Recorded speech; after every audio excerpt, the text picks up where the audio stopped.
गासै social media नायगिरि बिथांमोननिसिम गेजेर जनाय बैसागो फोरबो आफादनि जानानै गासैनिसिम साबायखर बावहरबाय। दा दिनै जोङो गेजेर जनाय बैसागो फोरबो आफाद हिसाबै जोङो साननैनि हाबाफारिजों जोङो सियालमारि गेलेग्रा फोथाराव साननैनि हाबाफारिजों बैसागो बिदाय फोरबोखौ जों खुंनो आखायाव लादों। दा दिनै बिनिनो गिबि सान हिसाबै जोंहा हाबाफारि जोङो फुंनि फ्रायनो हाबाफारि लानानै जोङो जायगा फोसाबनायनि उनाव जोङो आफादनि फिरफिला बिरहोनाय, आफादनि फिरफिला बिरहोखांनायनि उनाव जोङो जोंनि गाहाय सायनासालि बेखेवनाय हाबाफारि दं। बेयाव जोङो गोसोखां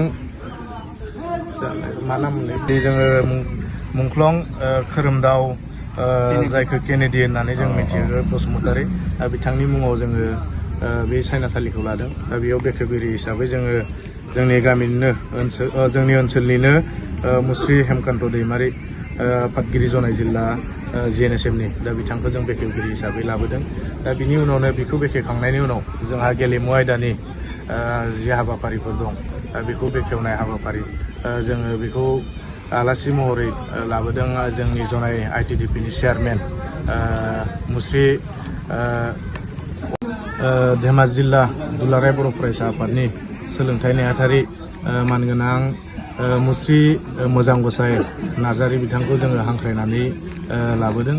दा बिनि उनावनो जोंहा सेथि सान बैसागो बादायलायनाय, मोसानाय बादायलायनाय, मेथाइ खननाय बादायलायनाय, सिफुं सुनाय, खाम दामनाय दा बेफोरबो हाबाफारिखौ लादों। दा जोङो बेखिनि हाबाफारिखौ लानानै दिनैनि जि सेथि सान बैसागो